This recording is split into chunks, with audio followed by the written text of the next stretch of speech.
warahmatullahi wabarakatuh. Perkenalkan, saya Faisal Bagus Bimantoro dari Fakultas Ilmu Sosial dan Budaya, Program Studi Sastra Inggris, Universitas Trunojoyo Madura.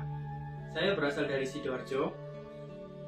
Saya akan memperkenalkan salah satu wisata yang ada di daerah saya, yaitu Sidoarjo. Objek wisata bukan hanya tentang wahana, permainan, ataupun hiburan saja loh, tapi ada objek religi juga. Yuk ikut aku. Salah satunya adalah Pura Jalasidi Amerta yang terletak di Juanda, Kecamatan Semambung, Kabupaten Sidoarjo. Pura yang memiliki luas 3.000 meter persegi ini bukan hanya untuk tempat ibadah ataupun sembahyang bagi umat Hindu, melainkan sarana pendidikan bagi generasi muda Hindu di Jawa Timur. Pura ini terlihat sangat megah dan tidak kalah indahnya loh dengan yang ada di Bali. Salah satunya adalah tersaji pada ornamen-ornamen yang terlihat sangat mewah yang terpajang di sekitaran pura. Ketika Anda datang ke sini, sambutan dari para tetua terasa sangat hangat sekali. Setelah itu, Anda diwajibkan menggunakan selendang kuning yang bertujuan untuk menghormati Sah Yang Widi. Di pura ini, teman-teman bisa melihat upacara agama umat Hindu, persembahan tari-tarian dari generasi muda, seni gamelan, dan seni budaya dari bapak-bapak dan ibu-ibu Pura Jalasidi Amerta Sidoarjo. Yuk Rek, main ke Sidoarjo sekali-sekali, kita berkunjung ke Pura Jalasidi Amerta yuk. Sekian dari saya, lebih kurangnya mohon maaf. Terima kasih. Wassalamualaikum warahmatullahi wabarakatuh. Assalamualaikum warahmatullahi wabarakatuh. Nama saya Rangga Aji Saputra dan saya akan memberikan wawasan Nusantara di Kota Gresik, yaitu makanan khas Gresik, pudak. Pudak adalah makanan atau kue Kabupaten Gresik, dan makanan ini terbuat dari bahan tepung beras, gula pasir atau gula Jawa, dan santan kelapa yang dimasukkan kemasan yang disebut OP, yaitu pelepah daun pinang. Sejarah dari makanan pudak awalnya dijual kepada turis yang singgah di Gresik. Penduduk lokal sendiri tidak dapat memakannya karena waktu itu harga pudak sangatlah mahal. Namun kini pudak telah menjadi kue yang disajikan di setiap rumah.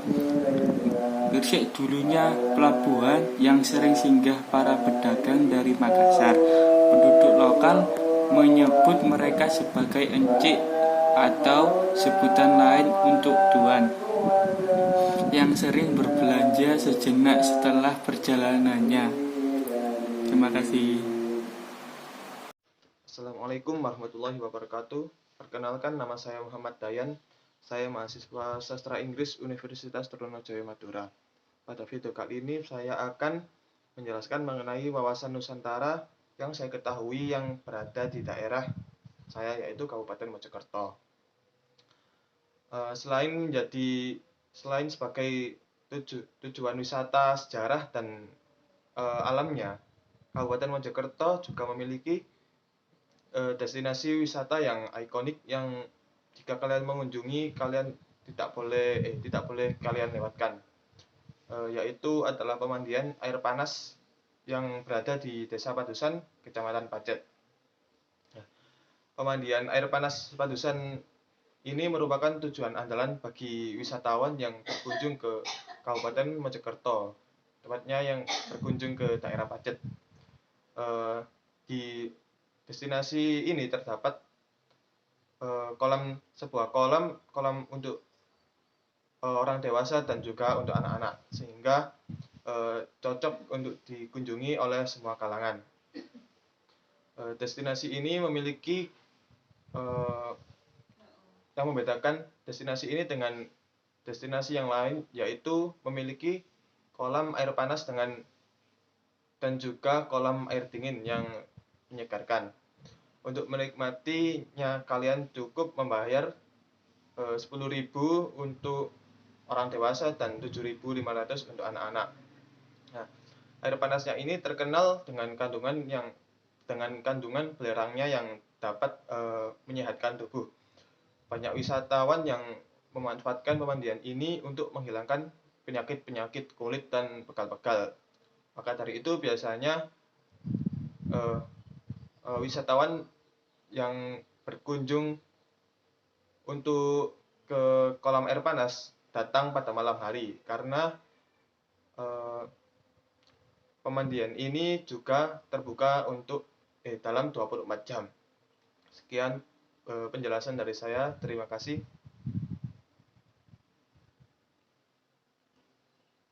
Assalamualaikum warahmatullahi wabarakatuh. Perkenalkan, nama saya Mandawiyatul Hikmah dengan nomor NIM 210511100122. Saya dari Prodi Sastra Inggris. Saya asalnya dari kota Surabaya. Jadi di sini saya akan menjelaskan mengenai tempat wisata yang ada di kota saya, yaitu Kebun Binatang Surabaya. Let's go.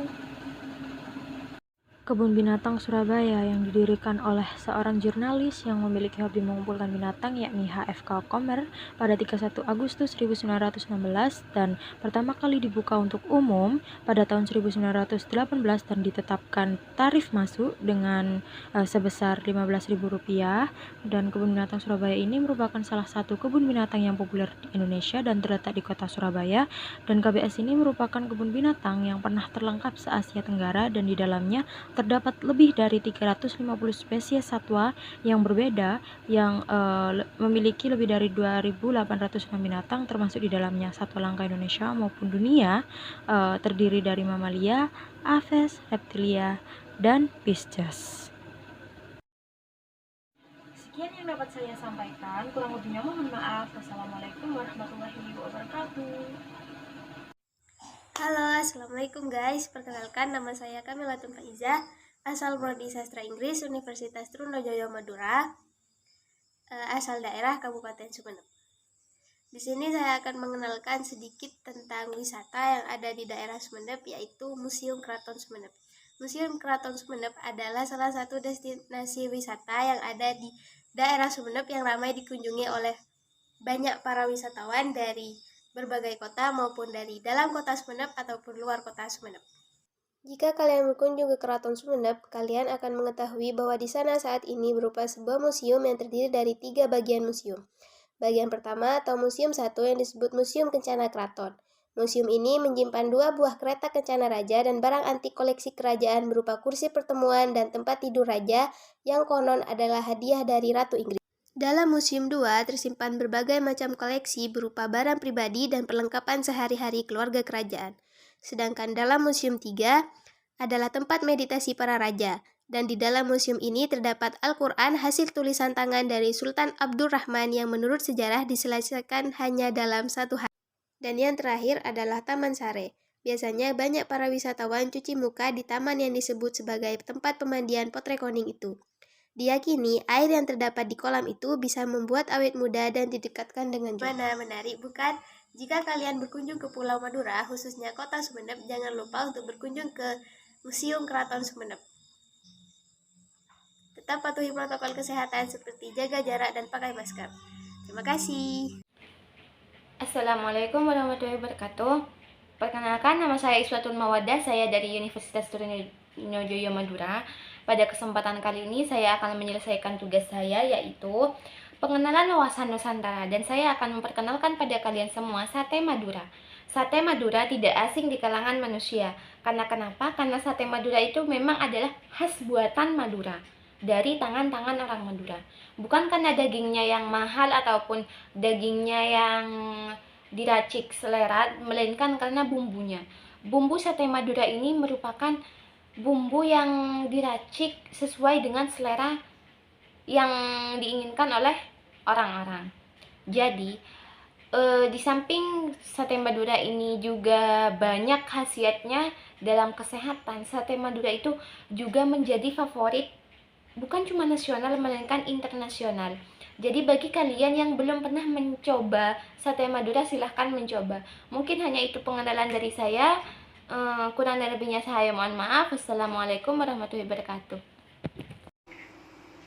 Assalamualaikum warahmatullahi wabarakatuh. Perkenalkan, nama saya Badatul Ainiyah dari Prodi Sastra Inggris NIM 18 kelas C. Pada kesempatan kali ini saya akan menjelaskan salah satu wisata yang merupakan ikon dari Kota Bangkalan, Madura, yang merupakan daerah saya, yaitu Taman Paseban.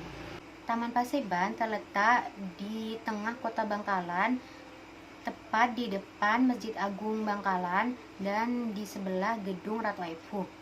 Taman Paseban mengusung konsep penuh warna sesuai dengan logo dari Bangkalan sendiri, yaitu Bangkalan Ceria. Di setiap sudut taman banyak sekali ditemukan desain dan pilihan warna yang beragam, tapi yang paling mendominasi yaitu warna merah dan kuning. Taman Paseban telah dilengkapi tempat pedagang kaki lima yang berjualan makanan dan minuman. Ada fasilitas umum seperti kamar mandi, baik untuk pria maupun wanita. Dan ada halaman parkir motor yang cukup luas, serta ada gazebo yang cukup besar yang bisa digunakan untuk bersantai. Bagi teman-teman yang berasal dari luar kota Bangkalan, Taman Paseban ini berjarak sekitar 7 km dari pertigaan Tangkel, Suramadu, dan bisa datang kapan saja tanpa dipungut biaya. Hanya saja cukup membayar biaya parkir. Sekian dari saya. Wassalamualaikum warahmatullahi wabarakatuh. Assalamualaikum warahmatullahi wabarakatuh. Perkenalkan, nama saya Lilia Putri Ramadhani. Saya dari Fakultas Ilmu Sosial dan Ilmu Budaya Universitas Trunojoyo Madura, Prodi Sastra Inggris. Kali ini saya akan memberitahu kepada kalian tentang apa sih itu wawasan Nusantara gitu. Wawasan Nusantara adalah cara pandang dan sikap bangsa Indonesia tentang jati diri dan lingkungan yang mengutamakan persatuan dan kesatuan bangsa serta kesatuan wilayah demi tercapainya tujuan nasional. Nah, untuk sebelum lanjut ke situ, wawasan Nusantara itu kan banyak. Jadi, saya akan memperkenalkan kepada Anda wawasan Nusantara di daerahnya saya. Wawasan Nusantara yang akan saya berikan kepada Anda adalah yang pertama itu tentang garam. Saya berasal dari Sumeneb, di mana pulau ini terletak di daerah ujung Pulau Madura. Sebenarnya bukan pulau sih, lebih ke maksud saya kabupaten. Saya berasal dari Kabupaten Sumeneb, dan ya, Madura termasuk dari salah satu provinsi di Jawa Timur, masuk dari region di situ.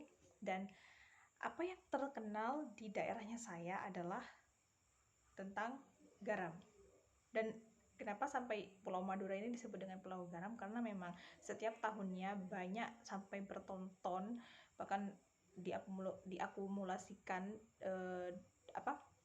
pendapatan senasional itu paling banyak dari Madura, yaitu sekitar 2 juta ton tahun 2018 yang lalu. Baiklah, karena saya dari Sumeneb, jadi saya akan memberitahu Anda, menginformasikan kepada Anda wawasan Nusantara yang ada di daerahnya saya. Yang pertama yaitu tentang garam. Oke. Jadi Sumeneb, daerahnya saya itu mencatat produksi garam sebanyak 126.662 ton pada tahun 2017 dan merupakan pencapaian tertinggi di nasional nomor 2 pada saat itu, pada saat diakumulasikan, dan ini merupakan pencapaian terbesar dibandingkan kabupaten-kabupaten lainnya atau kota-kota lainnya yang ada di Sumeneb. Dan ini merupakan satu kebanggaan bagi kami bahwa banyak potensi-potensi di Madura, terlebihnya lagi juga di Sumeneb gitu kan. Banyak sekali potensi-potensi yang sangat bermanfaat dan berkontribusi untuk memajukan perindustrian atau perekonomian negara. Assalamualaikum warahmatullahi wabarakatuh. Perkenalkan, nama saya Jamila Tuniaya. Saya mahasiswa Sastra Inggris Universitas Trunojoyo Madura. Asal saya dari Tuban. Di sini saya akan menjelaskan wawasan Nusantara yang ada di daerah saya, yaitu daerah Tuban. Di daerah Tuban, selain terkenal dengan wisata religi Sunan Bonang, Tuban juga memiliki salah satu air terjun yang sangat cantik, yaitu air terjun Lirip.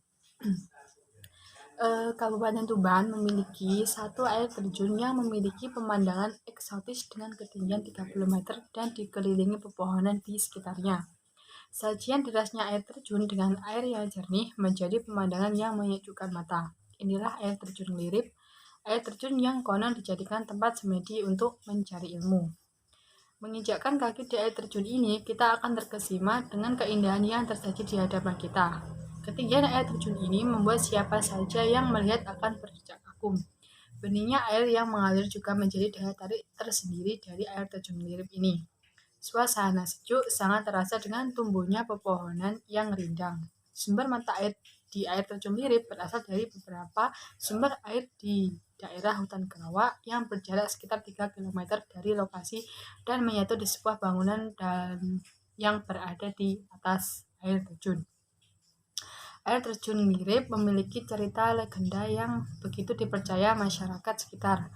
Konon, di gua yang berada di sekitar air terjun ini dulu dijadikan tempat seorang putri untuk bertapa.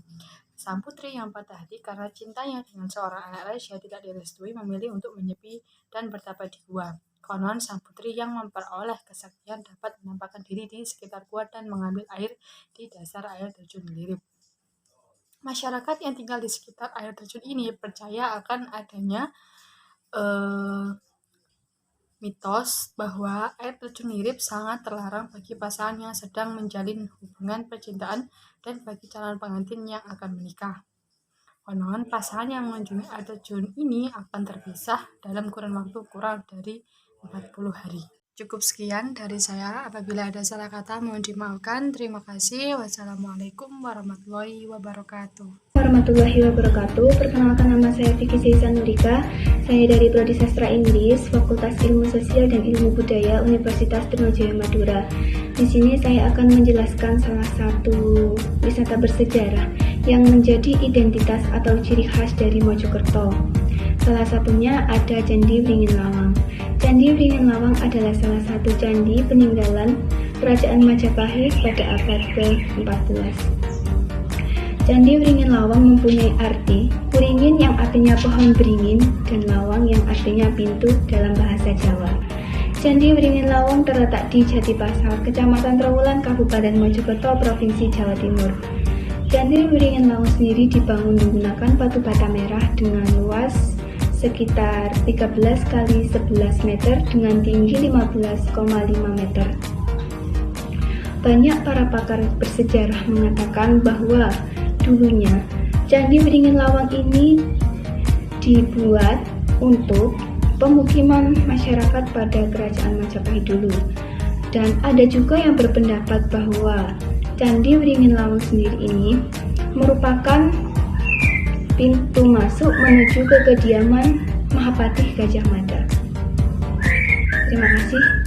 Sekian dari saya. Apabila ada salah kata, saya mohon maaf sebesar-besarnya. Wassalamualaikum warahmatullahi wabarakatuh.